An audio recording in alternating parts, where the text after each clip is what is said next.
আসসালামু আলাইকুম। কাকরা global education আর consultancy ফার্মের পক্ষ থেকে আমি মোহাম্মদ আনিসুর রহমান। আজকের ভিডিওতে আমরা টোটাল রাশিয়ার সম্পর্কে, রাশিয়ার অ্যাপ্লাই করা থেকে শুরু করে একেবারে রাশিয়া পৌঁছানো পর্যন্ত আমরা আজকের ভিডিওতে আলোচনা করব। যারা মূলত রাশিয়াতে পড়াশোনা করতে আসতে যাচ্ছেন তাদের জন্য এই ভিডিওটি খুবই খুবই গুরুত্বপূর্ণ। শুরু থেকে শেষ পর্যন্ত দেখবেন এবং মন দিয়ে দেখবেন। আর যারা রাশিয়াতে পড়াশোনা করতে আসতে চাচ্ছেন আমাদের মাধ্যমে তারা অ্যাপ্লাই করতে পারেন। আমরা খুবই অল্প খরচে এবং খুবই কম সময়ের ভেতরে আমরা রাশিয়াতে স্টুডেন্টকে নিয়ে আসি এবং রাশিয়ার নাম করা ইউনিভার্সিটিতে আমরা স্টুডেন্টকে ভর্তি করে থাকি। তাহলে শুরু করে দিই আজকের ভিডিওতে। রাশিয়াতে কেউ যদি পড়াশোনা করতে আসতে চায় তাহলে পাবলিক ভার্সিটিতে পড়াশোনা করতে আসতে পারে। তো পাবলিক ভার্সিটিতে পড়াশোনা করতে আসতে হলে আপনার কিছু ডকুমেন্টেশন লাগবে, যেটার জন্য আপনি রাশিয়াতে ইউনিভার্সিটিতে ভর্তি হতে পারবেন ডকুমেন্টগুলো ঠিক থাকলে, এবং আপনার কিছু ডকুমেন্টসের দরকার নেই সেগুলো বলবো। তাহলে শুরু করি আজকের ভিডিও। তো প্রথমে আপনার একটি পাসপোর্ট লাগবে, যে পাসপোর্টের মেয়াদ হতে হবে 2 বছরের বেশি। একটা পাসপোর্ট লাগবে এবং পাসপোর্টের মেয়াদ থাকতে হবে 2 বছরের বেশি।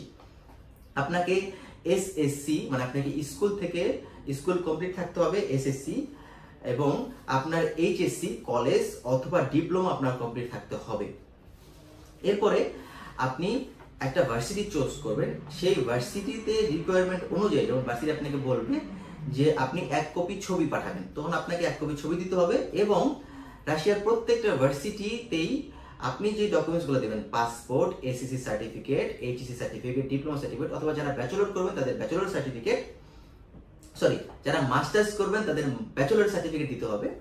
এবং এই ডকুমেন্টসগুলোকে রাশিয়ান ভাষায়, আমাদের সার্টিফিকেট তো ইংলিশে লেখা থাকে, তো ইংলিশ তো রাশিয়ান ইউনিভার্সিটি বুঝবে না, আর বুঝলেও তারা এটাকে অ্যাকসেপ্ট করবে না। তারা বলবে আমাকে এই ডকুমেন্টসগুলোকে আমাকে রাশিয়ান ভাষায় করে দাও, তখন আপনাকে এই ডকুমেন্টসগুলোকে রাশিয়ান ভাষায় ট্রান্সলেশন করতে হবে।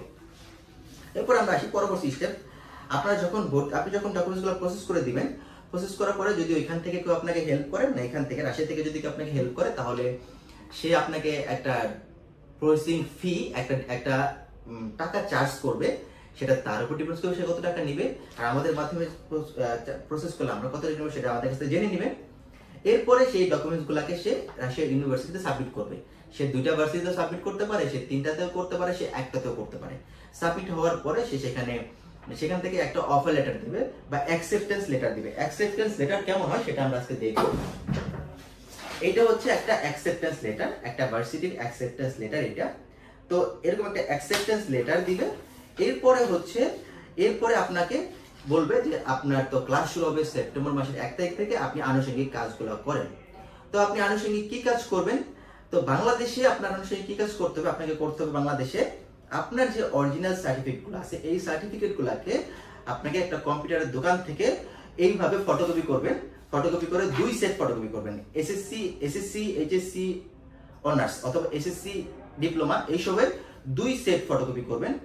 করে আপনি এই 2 সেট ফটোকপি করবেন, এবং এই ফটোকপি করে আপনি যেই বোর্ড থেকে পাস করছেন, কেউ যদি ঢাকা বোর্ড থেকে পাস করে তাহলে আপনি ঢাকা বোর্ডে যাবেন, কেউ যদি যশোর বোর্ড থেকে পাস করে তাহলে যশোর বোর্ডে যাবেন, কেউ যদি চট্টগ্রাম বোর্ড থেকে পাস করে চট্টগ্রাম বোর্ডে যাবেন। আপনি যেই বোর্ড থেকে, যেই এডুকেশন বোর্ড থেকে পাস করছেন সেই বোর্ডে গিয়ে এই ফটোকপি এবং অরিজিনাল ডকুমেন্ট সেখানে নিয়ে যাবেন। সেখানে একটা পেমেন্ট দিবেন, হয়তো 500 টাকা, হয়তো 1000 টাকা, হয়তো 1500 টাকা, হয়তো 2000 টাকা। সেই পেমেন্ট দেওয়ার পরে সেই বোর্ড আপনার ডকুমেন্টসগুলোকে সত্যায়িত করে দিবে। ওইটা হয়ে গেলে এরপর পরের স্টেপ আপনাকে যেতে হবে এডুকেশন মিনিস্ট্রিতে। আপনি যখন এডুকেশন মিনিস্ট্রিতে যাবেন, এডুকেশন মিনিস্ট্রিতে যাওয়ার পরে এডুকেশন মিনিস্ট্রিতে সেম প্রসেস, ডকুমেন্টসগুলো দিবেন, তারা আপনার ডকুমেন্টসগুলোকে ভেরিফাই করে দিবে। এরপরে ফরেন মিনিস্ট্রিতে যাবেন, ফরেন মিনিস্ট্রিতে গেলে তারা সেম প্রসেস, আপনার ডকুমেন্টসগুলো নেবে, ডকুমেন্টসগুলো ভেরিফাই করে দিবে। এটা হচ্ছে ভেরিফাই পালা। এরপর হচ্ছে যে আপনি যে রাশিয়াতে যাবেন, আপনার ব্যাংক স্টেটমেন্ট থাকলে ব্যাংক স্টেটমেন্ট দেখাবেন, অথবা ব্যাংক স্টেটমেন্ট না থাকলে আপনাকে একটা ডকুমেন্টস দিতে হবে, সেটার নাম হচ্ছে এফিডেভিট অফ ফাইন্যান্সিয়াল সাপোর্ট। মানে ফাইন্যান্সিয়াল সাপোর্টের একটা এফিডেভিট করতে হবে। সেটা হচ্ছে 3 পেজের হয় বা 4 পেজের হয়। সেটা আপনি কোনো উকিল দ্বারা সেটা আপনি করে নিতে পারবেন, এবং সেটাকে ভেরিফাই করে নটারি করে আপনাকে করে রাখতে হবে। এটা করতে আপনার 5000 টাকা বা 4000 টাকা বা 3000 টাকা খরচ হবে। এরপর হচ্ছে আপনার যদি পসিবল হয়, এটা অপশনাল, যদি আপনার সময় থাকে আপনি পুলিশ ক্লিয়ারেন্সটাও নিয়ে রাখবেন, এটা অপশনাল। যাতে করে আপনি অ্যাম্বাসেডরকে বুঝতে পারেন যে আমার এই দেশে কোনো ধরনের ঝামেলা নাই, আমি স্ব ইচ্ছা পড়াশোনা করতে যাচ্ছি রাশিয়াতে। এগুলা হয়ে গেলে এরপরে আপনার জুলাই মাসের শেষের দিকে অথবা অগাস্ট মাসের শুরুর দিকে, আপনি যদি সেপ্টেম্বর ইনটেকে যদি অ্যাপ্লাই করেন তাহলে, এবং যার দ্বারা অ্যাপ্লাই করছেন সে যদি ডকুমেন্টসটা দ্রুত যদি সাবমিট করে থাকে, তাহলে জুলাই মাসের শেষের দিকে অথবা অগাস্ট মাসের প্রথম সপ্তাহে আপনার একটা ইনভাইটেশন আসবে। এখন কোশ্চেন হচ্ছে ইনভাইটেশন দেখতে কেমন হয়?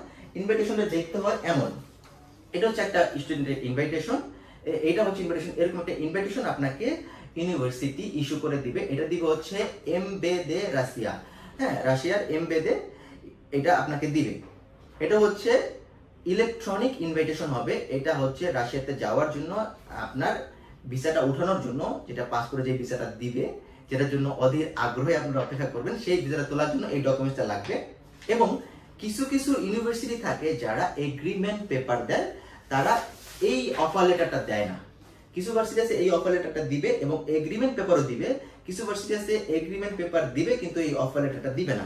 কারণটা কি বলি, কিছু ভার্সিটি অফার লেটার দেয় না, কারণ হচ্ছে বাংলাদেশে কিছু কিছু অসাধু এজেন্সি এবং রাশিয়াতে কিছু মানে অসাধু এজেন্ট আছে, যারা কি করে এরকম একটা অফার লেটার পাইলে সেই অফার লেটারকে তারা এডিট করে তাদের মতো করে তারা স্টুডেন্টকে দিয়ে দেয়। তো এইটা করে কি হয়, এই অফার লেটারটা যদি ভুয়া হয়, এটা যদি কোনো ভাবে এটা যদি দেখা যায় যে মানে এম্বাসিতে যদি পড়ে যেটা ভুয়া অফার লেটার, তাহলে সেই স্টুডেন্ট ভিসাটা পায় না। এবং অনেক সময় দেখা যায় কি ওই স্টুডেন্টই ইউনিভার্সিটির নাম দেওয়া থাকে, ইউনিভার্সিটির ইমেল অ্যাড্রেস দেওয়া থাকে, সকল ডিটেলস দেওয়া থাকে, তখন কি করে ওই স্টুডেন্ট ওই ইউনিভার্সিটির ইন্টারন্যাশনাল ডিপার্টমেন্টে ইমেল করে ওই ডকুমেন্টসটা তারা পাঠিয়ে দিবে। তখন কি হবে, অথবা ইউনিভার্সিটির নাম দেখে ইউনিভার্সিটি খুঁজে ইউনিভার্সিটির ইন্টারন্যাশনাল ডিপার্টমেন্ট বের করে তখন পাঠাই দিয়ে বলবে এটা কি অরিজিনাল ডুপ্লিকেট অথবা এটা আমি পাইছি। তখন কি হবে, ইউনিভার্সিটি দেখে যেটা ভুয়া, তখন তারা বলে এটা ফেক। তো এরকম অনেক ঘটনা ঘটছে। এখন এর অনেক ভার্সিটি আছে অফার লেটার দেয় না, ডিরেক্টলি কন্ট্রাক্ট পেপার দেয়। ভাই অনেক কিছু আছে যেটা হয়তো আপনারা জানেন না, আমরা জানি, কারণ অনেক দুর্নীতি করে।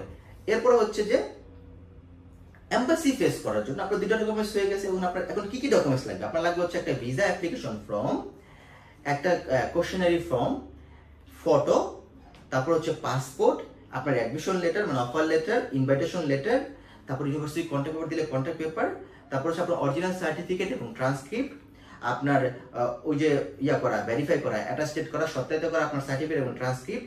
তারপর আপনাকে ঢাকা থেকে মেডিকেল টেস্ট করতে হবে, সেটা হচ্ছে মেডিনোভা থেকে করে, সেটা হচ্ছে প্লেসটা হচ্ছে আপনার ধানমন্ডিতে এবং উত্তরাতে। তো মেডিনোভা থেকে আপনি এইচআইভি টেস্টের মেডিকেল করবেন। তো তারা যা বললেও হয় যে আমি রাশিয়ার স্টুডেন্ট ভিসা যাবো, আমি মেডিকেল টেস্ট করবো, তখন তারা আপনাকে 5,500 টাকাতে করে দেবে। এখন আমি কত হচ্ছে জানি, এখন তো 6,000 টাকা হতে পারে, সেটা আপনার মেডিকেল টেস্টটা করে নেবেন, হচ্ছে মেডিনোভা নাম। এরপর হচ্ছে ফাইন্যান্সিয়াল সাপোর্টের এফিডেভিটটা করতে হবে। এরপর হচ্ছে ব্যাংক সলভেন্সি থাকে, ব্যাংক সলভেন্সি, আর পুলিশ ক্লিয়ারেন্স যদি পসিবল হয় করে নেবেন, এটা দরকার, এটা অপশনাল।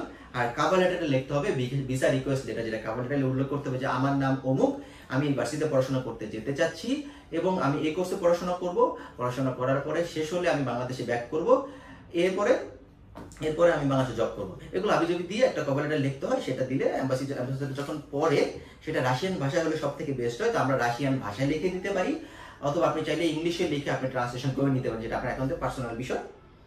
এরপর হচ্ছে কনফার্মেশন অফ ভিসা ফি। তো ভিসা ফিটা কত? এখন বর্তমানে 9,200 টাকা ভিসা ফি, সেটা পে করতে হবে এম্বাসিতে। পে করার পরে সেটা কিভাবে পে করবেন, এম্বাসিতে যখন আপনি যাবেন, এম্বাসিতে থেকে আপনাকে একটা পেপার দিবে, বলবে ওই ব্যাংকে যাও, ওই ব্যাংকে গিয়ে পেমেন্ট করে চেক নিয়ে এসে আমাদের কাছে জমা দাও, এরপরে আমরা তোমার পাসপোর্ট এবং সকল ডকুমেন্টস রাখবো। এরপরে হচ্ছে আপনি সকল ডকুমেন্টস হয়ে গেল, আপনার সেখানে একটা ইন্টারভিউ নিবে।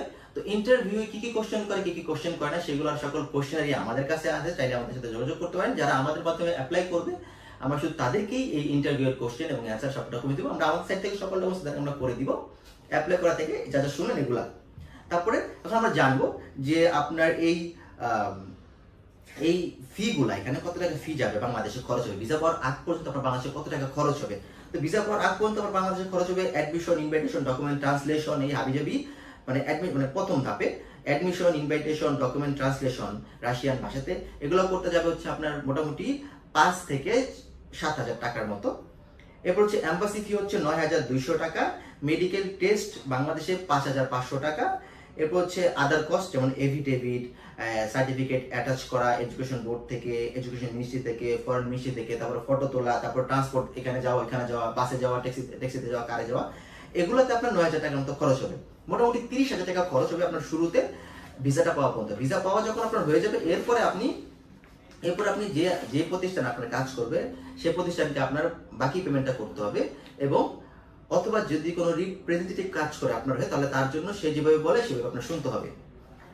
আর এয়ারলাইন্সের যে টিকিট প্রাইসটা আমরা বলি, এয়ারলাইন্সের হচ্ছে এক একটা এয়ারলাইন্সের এক এক ধরনের কস্ট হয়ে থাকে।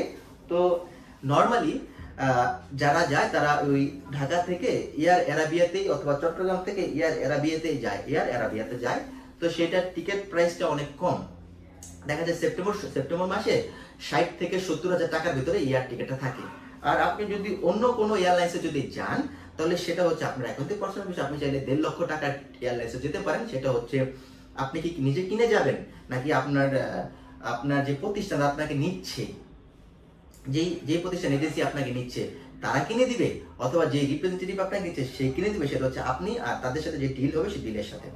আর এজেন্সির মাধ্যমে আসলে এজেন্সিকে একটা সার্ভিস চার্জ দিতে হয়, কারণ আমরা একটা অফিস নিয়ে বসে আছি, আমাদের অফিস ভাড়া দিতে হয়, স্টাফ বিল দিতে হয়, আমাদেরকে গভর্নমেন্টকে ট্যাক্স দিতে হয়, তো আমাদের একটা খরচ আছে। প্লাস হচ্ছে যে আমরা রাশিয়াতে সাপোর্ট দিব, সেখানে একটা খরচ আছে। তাহলে সেক্ষেত্রে দেখা যাবে কি আপনাকে একটা সার্ভিস চার্জ পে করতে হবে, এটা স্বাভাবিক।